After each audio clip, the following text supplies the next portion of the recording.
Capítulo 3: Obediência destrancando o refúgio dos servos, parte 2. Sua vida de crença e de obediência pode ser resumida em duas áreas. Primeiro, obedecendo a palavra de Deus, que nós lemos na parte 1, e agora, segunda parte, rejeite o mundo. Noé foi fortalecido em sua fé por crer e atender à palavra de Deus, e por obedecer a Deus, foi fortalecido em sua atitude de rejeitar o mundo. Hebreus 11:7 declara: Pela fé, Noé é divinamente instruído acerca de acontecimentos que ainda não se viam, e sendo temente a Deus, aparelhou uma arca para a salvação de sua casa, pela qual condenou o mundo.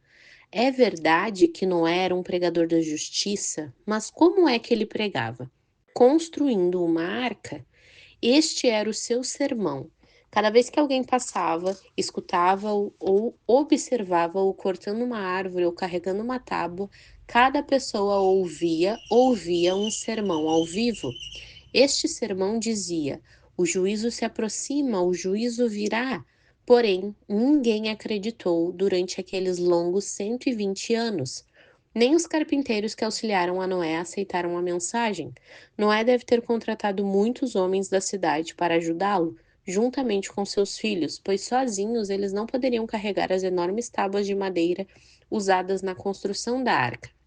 Mas, embora tendo ajudado a construir, os homens contratados não foram salvos pela arca. Receberam seu salário semanalmente, mas pereceram no dia do dilúvio. Da mesma forma, hoje, há pessoas que cooperam no trabalho da igreja, contribuindo com seus serviços e suas ofertas, todavia, permanecem perdidas e perecerão por não estarem seguras em Cristo. Deus não está sendo severo demais com eles? Você pode pensar. Gênesis 6:5 nos mostra qual era a condição deles. Viu o Senhor que a maldade do homem se havia multiplicado na terra e que era continuamente mal todo o desígnio do seu coração. Cada um era mau por dentro, e Deus viu tudo isso. Quanto às coisas que vos surgem à mente, eu as conheço, Ezequiel 11:5, Deus conhece perfeitamente o coração do homem. Tal situação despertou fortes sentimentos em Deus. Então, se arrependeu o Senhor de ter feito o homem na terra, e isso lhe pesou o coração, Gênesis 6:6. Quer dizer que Deus mudou de ideia? Foi surpreendido pelo pecado do homem? Não, isso é um antropomorfismo, ou seja, uma declaração a respeito de Deus em termos humanos. Do ponto de vista humano, parece que Deus se arrependeu. Porém, em 1 Samuel 15:29 29, nós lemos: Também a glória de Israel não mente nem se arrepende, porquanto não é homem para que se arrependa. O juízo de Deus. Do ponto de vista divino, nada mudou. Mas em termos humanos, parecia que Deus havia mudado de ideia e resolvido acabar com a raça humana. Em Gênesis 6:7, lemos: Farei desaparecer da face da terra o homem que criei, o homem e o animal, os répteis e as aves dos céus, porque me arrependo de os haver feito. Foi uma solução muito drástica para o problema. Deus anunciou: Vou destruir este mundo corrompido, vou julgá-lo. Deus estava sendo severo demais? Era o fim da misericórdia? Não. O fato de que a paciência de Deus teria fim e que ele se levantaria para julgar o mundo era a única esperança para a humanidade amaldiçoada pelo pecado. Se Deus não agisse para destruir, os homens teriam de viver em um mundo de pecado eterno e de muita violência. Isso sim seria terrível. Meu amigo, devemos ficar contentes por sabermos que o pecado é julgado. Deus é santo e justo, portanto, tem de colocar as coisas nos seus devidos lugares. Entretanto, o julgamento vem apenas depois de ter se esgotado a grande paciência de Deus. A rejeição do homem. Todo homem tem conhecimento suficiente de Deus a ponto de tornar-se indesculpável. Romanos 1, 19 e 20. Desde o tempo de Adão e Eva, Deus prometeu um redentor. Gênesis 3:15. Daquela época em diante, o sistema expiatório de sacrifício estava sendo utilizado. A humanidade sabia como se achegar a Deus. Adão viveu 930 anos e passou, talvez, a maior parte destes anos dizendo aos homens a verdade a respeito do que o pecado fizera com ele e com o mundo. A pregação de Enoque serviu como aviso, como também foi a pregação de Noé. Mas veio a hora em que o Espírito de Deus já não procurou mais convencer ninguém. As pessoas conheciam a verdade, mas a rejeitaram-na. A obediência de Noé destacava-se ousadamente como repreensão aos homens do seu tempo. Será isso muito diferente dos nossos próprios dias atuais? Nosso Senhor afirmou em Mateus 24:37: Pois assim como foi nos dias de Noé, também será a vinda do Filho do Homem. Noé pregou e as pessoas zombaram como hoje zombam ante a proclamação do Evangelho. O Espírito Santo parou de instar com eles, como no futuro parará depois que a igreja for arrebatada. Nos dias de Noé, um remanescente encontrou graça. Hoje também pessoas estão sendo salvas pela graça de Deus, salvas não de um julgamento por meio de água, mas do juízo do fogo. Deus precisa de mais homens e mulheres como Noé, que lhe obedeçam sem importarem-se com quão estranha ou difícil pareça ser a ordem divina. A motivação da obediência. Por mais que tenha sido o exemplo de Noé, não podemos deixar o assunto de obediência sem contemplá-lo com o conceito do Novo Testamento. Isso aperfeiçoará nossa compreensão da obediência como chave para o crescimento. Lembre-se de que iniciamos este capítulo sugerindo que é por meio da obediência que percebemos se uma pessoa é ou não genuinamente cristã. Mas qual a força motivadora dessa obediência? Que espécie de obediência é essa? Vejamos o que podemos descobrir no livro de 1 João. 1 João 2,3. Ora, sabemos que o temos conhecido por isto, se guardamos os seus mandamentos.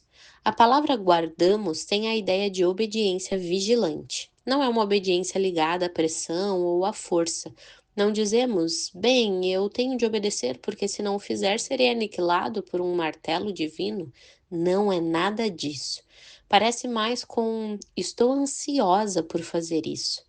O Novo Testamento grego de Alford define guardar como vigiar ou guardar ou conservar algo como se fosse precioso. O verdadeiro crente demonstra que conhece a Deus por meio de um profundo desejo de ser obediente a Deus. Obedecer habitualmente à palavra de Deus com um espírito de submissão é sinal de maturidade cristã. Quando as pessoas afirmam ser cristãs, mas vivem como bem entendem, completamente desinteressadas em obedecer aos mandamentos de Deus, elas destroem sua própria afirmação. A palavra mandamento, utilizada por João, é também significativa. Neste livro, o apóstolo João usa a palavra entole, pelo menos 14 vezes, ao referir-se aos preceitos de Cristo. Mas no Evangelho, ao falar sobre a lei de Moisés, João usa outra palavra, nomos. Ele queria enfatizar os preceitos de Cristo mais que a lei de Moisés. Se tivermos um espírito de obediência que nos leve a cumprir os preceitos de Cristo, um desejo ardente de que estes sejam honrados e uma determinação em obedecer-lhes, isso se constituirá uma prova experimental contínua de que conhecemos a Deus e ao Senhor Jesus Cristo. Quando uma pessoa se torna crente, reconhece sinceramente que Jesus é seu Senhor. Se realmente entroniza Cristo em seu coração, ela se submete com alegria à autoridade dele. A obediência é um fator implícito à conversão. Uma pessoa verdadeiramente convertida dirá: Jesus, tu és Senhor.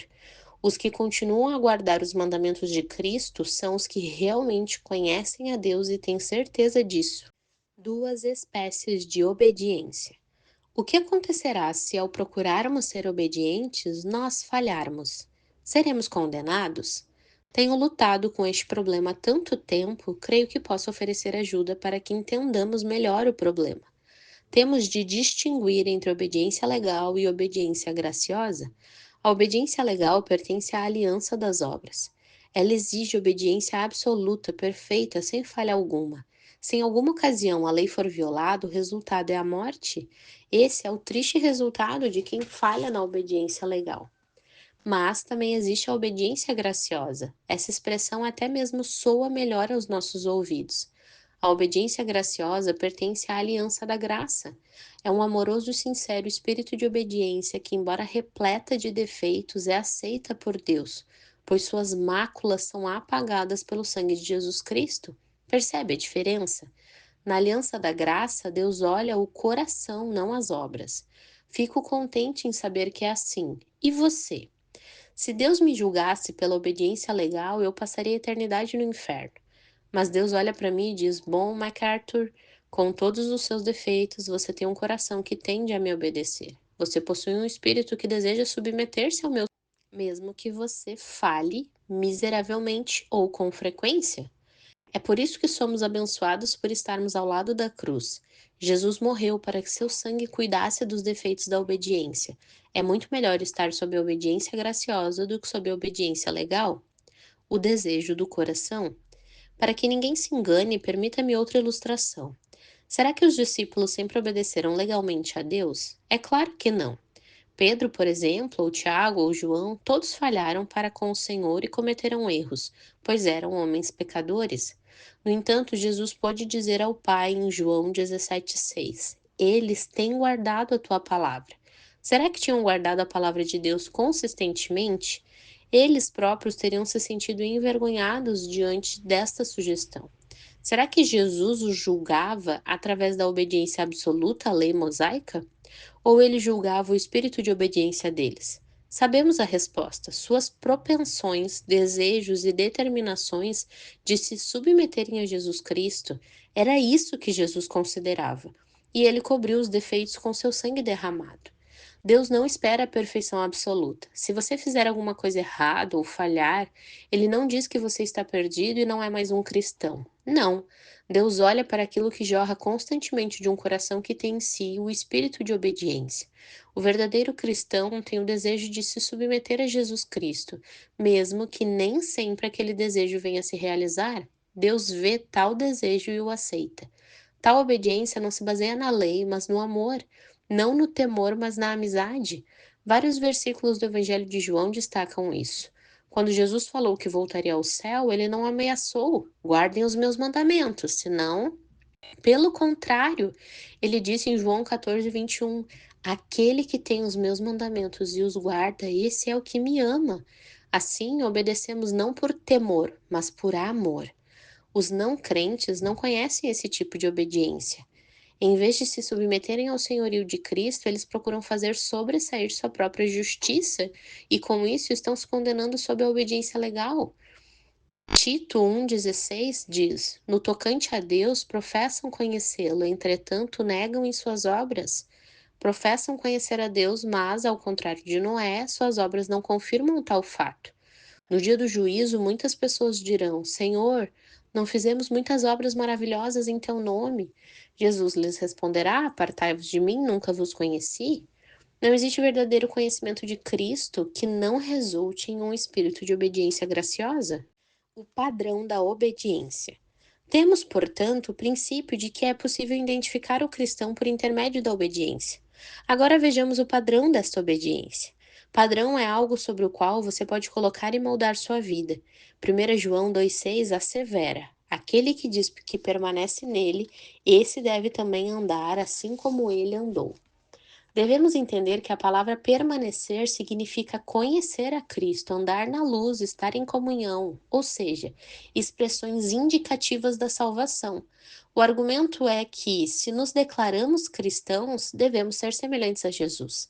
Talvez você diga: já era difícil ter de guardar os meus mandamentos. Agora temos de ser semelhantes a Ele, eu não consigo. O versículo não diz que seremos exatamente como ele é, mas que devemos ser como ele é. Cristo é o nosso modelo, o nosso padrão. Devemos conduzir-nos à semelhança de Cristo, viver como ele viveu. A obediência nos conduz à maior semelhança com Cristo. Tomemos alguns exemplos específicos. Filipenses 2, 7, 8 fala-nos a respeito de Jesus. E, reconhecido em figura humana, a si mesmo se humilhou, tornando-se obediente até a morte e morte de cruz. Jesus existia como Deus, mas não insistiu em guardar essa glória, esse privilégio. Ele voluntariamente a deixou de lado para vir ao mundo, humilhando-se. Este é o maior exemplo de humildade que já houve. É o nosso padrão. Note que essa passagem fala também sobre a obediência de Cristo. Nosso Senhor foi obediente em todas as coisas. Pagou seus impostos, obedeceu à risca a lei mosaica, obedeceu à lei cerimonial, obedeceu às especificações divinas quanto à sua messianidade. O Evangelho de João deixa bem clara essa questão. Jesus disse em João 6,38: Porque eu desci do céu não para fazer a minha própria vontade, sim a vontade daquele que me enviou. Todo o seu espírito era de obediência. Mais uma vez em João 8,29: Aquele que me enviou está comigo, não me deixou só, porque eu faço sempre o que lhe agrada. Faço como o Pai me ordenou. João 14,31. Outra vez, obediência. Cristo estabeleceu o padrão. Sua obediência motivada pelo amor torna-se, portanto, aquilo sobre o que devemos moldar nossas vidas. Essa espécie de obediência caracterizava nosso bendito Senhor e deve nos caracterizar também. Lembra-se? Este capítulo começou com uma referência ao grande impostor. Um dia, muitos anos depois, ele veio ao escritório de meu pai e começou a falar sobre cristianismo. Meu pai, que era pregador, entregou-lhe a obra de L.C. Schaeffer em muitos volumes, uma teologia sistemática. Isso apenas para começar. Ele leu tudo em muito pouco tempo. Tornou-se um crente, não um falso, mas um verdadeiro crente em Jesus. Mesmo que você não perceba, as pessoas estão observando a sua vida o tempo todo. Estão ouvindo o sermão proclamado através da sua vida.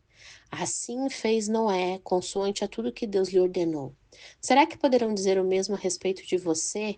Enquanto obedece, você cresce para ser como Cristo.